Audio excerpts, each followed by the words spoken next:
Hello. Thank you for dropping in. We're in the midst of an actual repair or diagnosis that seems to actually be going well. I found in the garage a Commodore 128. This is not that 128. This is the one that I have this harness connected to test things. And why am I disconnecting the harness and taking out the cartridge? Well, because if you were with us before, you would know that I took a soldering iron. See, when I first started on this, there was no signs of life. No sign. By the way, I'm just putting in a SID chip. Anyway, there were no signs of life, no signs of anything. As they would say on the original Star Trek, he's dead, Jim. Or she's dead. So, what did I do? I thought, well, that seems strange. The warranty sticker was intact, or it seemed to be. Mind you, as somebody who, in a former lifetime, was a Commodore dealer, I had such stickers. I could replace them, but, you know, I don't believe that happened in this case. I don't think it's ever been opened, and everything looked genuine. So, what does this say? Right. So, I have put this 128 back into the base. I've not returned the shield. The power switch is off. We'll put the power in. We'll take our unhook-up video. Make sure that nothing is around. This would be bad. By the way, I'm still letting the soldering iron cool down. Always be aware of a hot soldering iron. So, we'll turn this on with the diagnostic cartridge hooked up. And we'll see what happens. Now, I know already the SID chip that's in here is the one that was in there in the test cartridge, and I know that 3 voices work, 1 does not. But that is not what I'm really concerned about. What I'm really concerned about is everything else.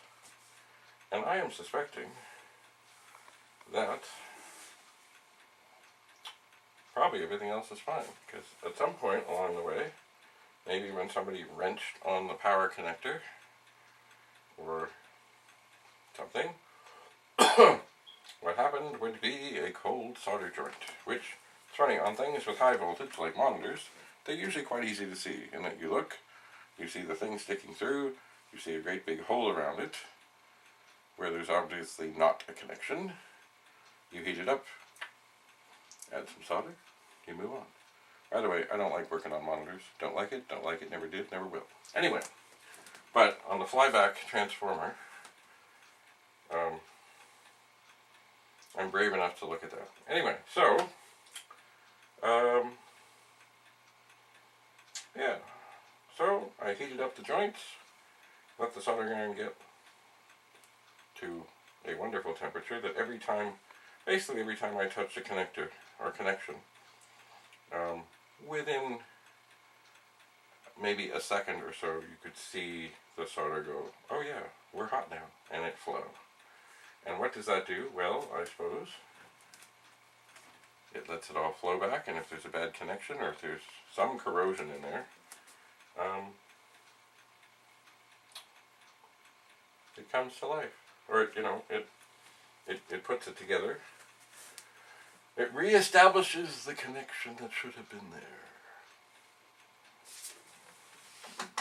That was easy. So, this is now running through its diagnostic-y things. And on the 128 it takes a while. This is 0 page, stack page, screen RAM, color RAM, high RAM, bank 0, high RAM, bank 1, low RAM, bank 0, low RAM, bank 1. And then, of course, it runs through. It has things listed here, 8510, 6526, 6526, 8564, 6581, which we know will fail, but it will work, but it will fail. Okay, here we go. Okay, we're good, we're good, we're good, we're good. And soon we should hear 3 voices of a SID chip. 1, 2, 2, 3. And we will not hear the grumble, because we know that that SID chip is like that. And now it is doing it again. My word.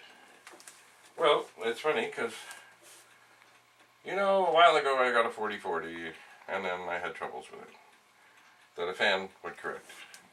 In the midst of that, I got other 4040s out and I hooked up another pet and left the pet on to test the 4040, killed the pet, kind of.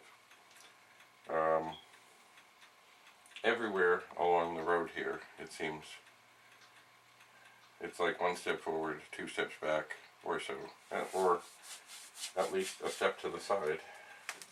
But here, oh my golly. Now, the one thing that is not so wonderful about this 128 is, of course, I don't know why.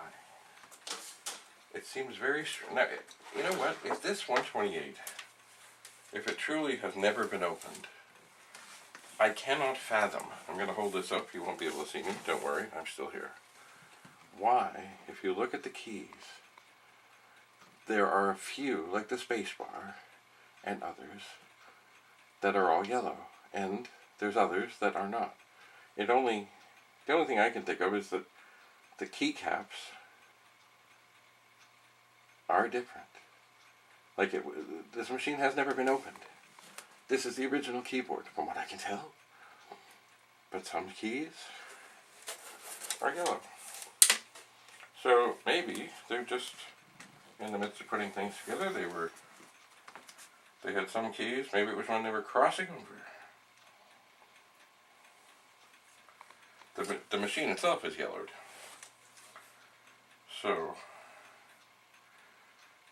but this is interesting. I wonder if this is a good thing or a bad thing. I don't know. The crossover keys. Because, of course, now we're into history. So, is it historically significant that this machine has screwed up keys? Which keys?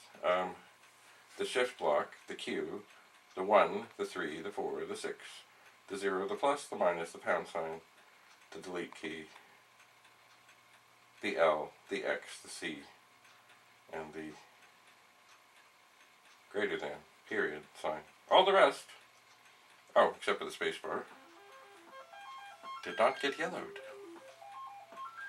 So, is some collector going to want this because it's the time they fixed the keys, but they hadn't fixed all the keys, and now we have this strange abomination? I don't know. I don't know. But I suppose this is testing away here. It's gone through a couple of times. It seems good. It's funny though, it did not want to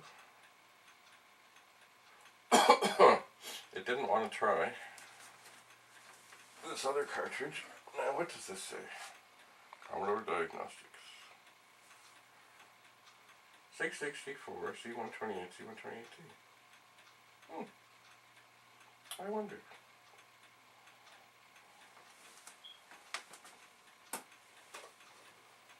This is a C128.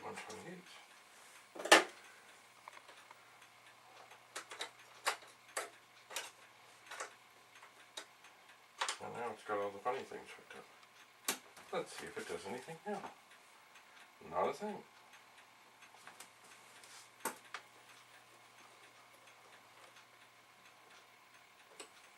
wiggle it.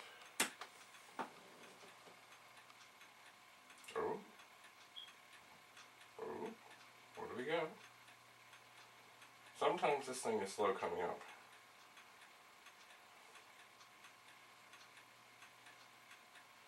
Well, either it's thinking about it,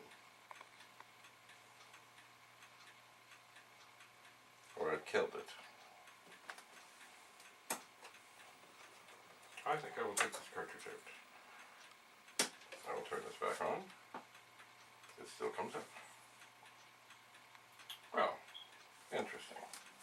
I am pleased not to have killed this 128 that was indeed working. Now, another thing I'm going to do here before I forget, I'm just going to put that back into test. I've turned the power bar off that I have the soldering iron plugged into. But before I do anything stupid, I have now unplugged the soldering iron from the power bar. So there's no chance that I will turn it on and find it hot and hurt myself or hurt something or anything of that nature at a later time. Well, it's late. I don't know how late. Perhaps 3 or 4 in the morning. And I seem to have a 128 that is happy. I suppose one thing I might do is I'm going to take this out. I'm going to bring the keyboard back into play somewhat.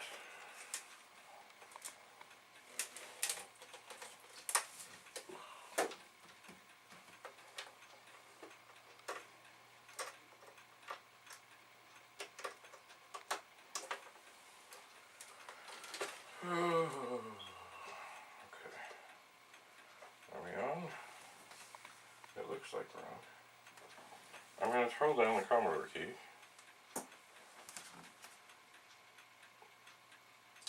Commodore 64 Basic. What a beautiful thing. Well, you know what? Ooh, I don't think this is going to make any difference.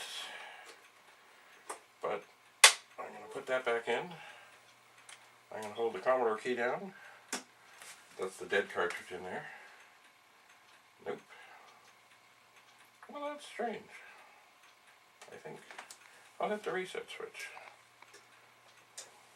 See if that does anything. Nope. It's not interested.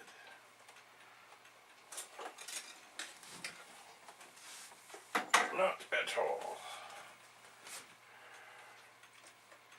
Now, I don't have a monitor here to test the 80 column at this second.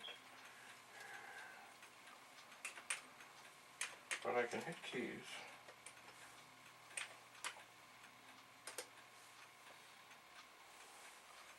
I can. And, well, I said load quote $, quote, comma 8, which you're mostly familiar with. And it said, and I quote, question mark, device not present error. Which is exactly true. There is no disk drive connected. There could be.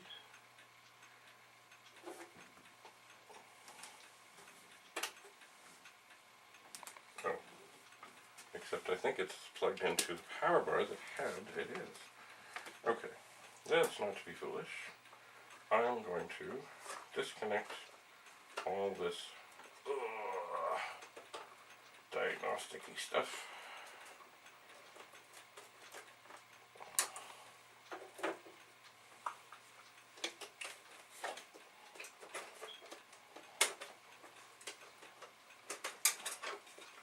And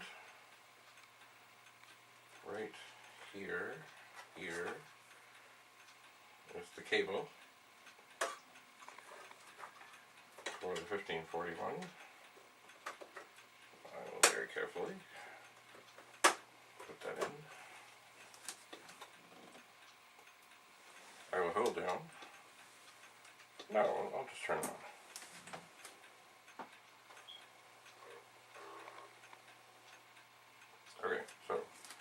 seem to respond. I'm going to press the reset. It's going to come up.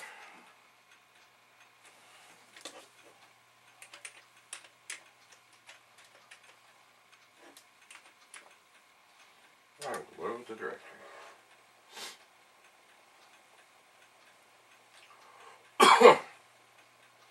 By the way, I still don't believe that this has worked, but yet it has. Ugh. Right. Oh.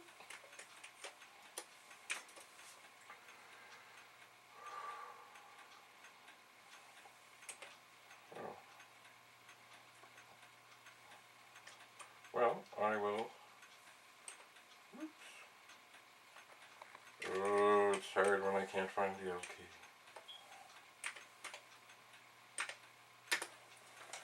I'm going to load the menu of this. And I'm going to run it.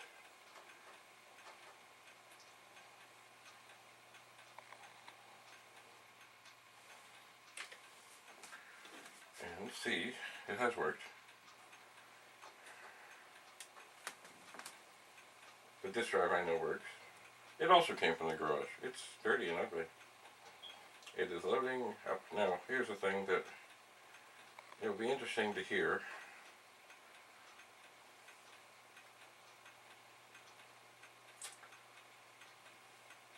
Let's try, because I know the SID chip is not working.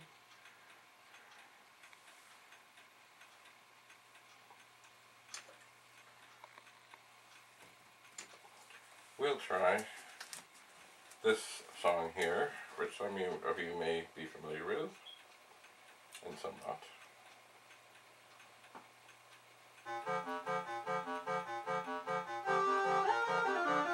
It's called Yakety Sax. Well, I grew up knowing it as the theme from the Benny Hill Show.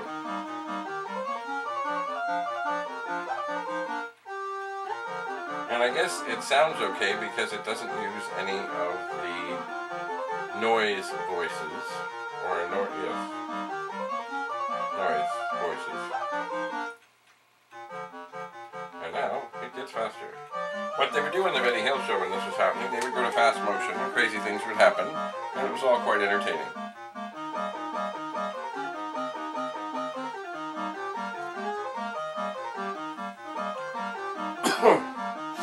Well,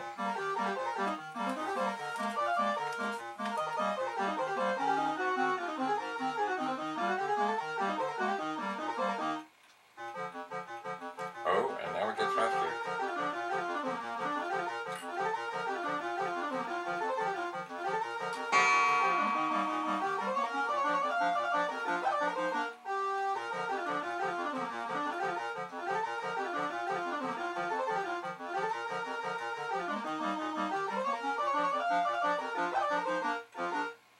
Oh.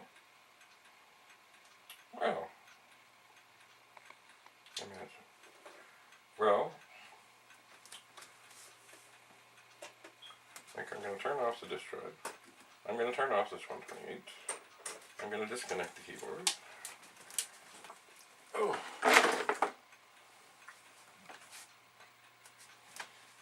Disconnect everything. Oh. And just look around for a second with my spectacles. Once again, I do believe this machine, I am the first who has ever opened it. I'm just looking at the chips, and they all,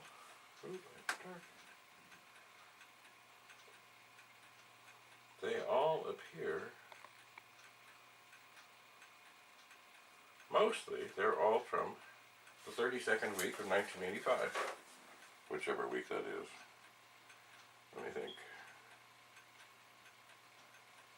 Maybe August. Or so. So,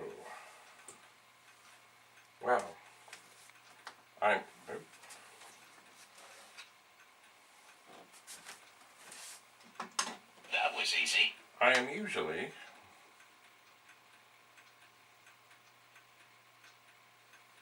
in the midst of trying to figure out why something I've worked on has stopped working. This is the opposite. I think I will rejoice in this moment. It does not happen very often. Yes, indeed, I think I will fire up the train.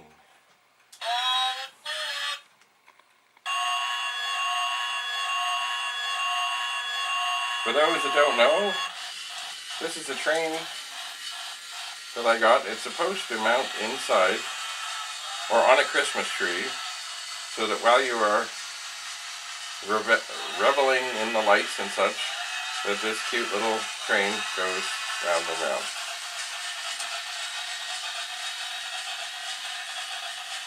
And it does go round and round. I did not have a Christmas tree handy, nor did I want to go through the hassle of putting it on for such a thing. So I have one of those stand-up lamps that has a stock on it, I guess similar in size to a Christmas tree, although the thing is adjustable. And indeed, the train goes round and round. Maybe next year we'll actually set up a Christmas tree and I'll go to the trouble of putting this in. Now as it comes around, I'm going to stop it. There. That is the equivalent of, or wait for it, the dance of joy. Don't get to see that very often. Ah, yes. So, trip to the garage worked out well. So remember, if you too find yourself with a machine that you're unfamiliar with, and it shows absolutely no signs of life, and of course in the 128 there is no fuse,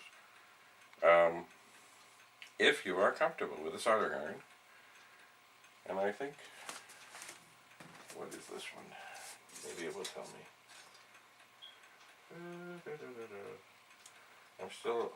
I'm sure it's cool, but I'm not sure what is.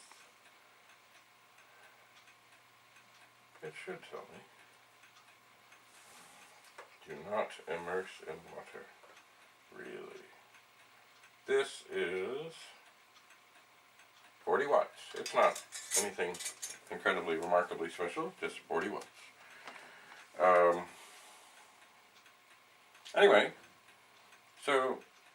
Anyway, if you're comfortable doing that, do that. If you're not comfortable, have somebody else do it. Who knows? I never thought this would work. Never. I thought, yay, a donor, chips, parts, things, stuff. I never, ever imagined that I had lurking in the garage a funny-looking dead 128, which is alive. So,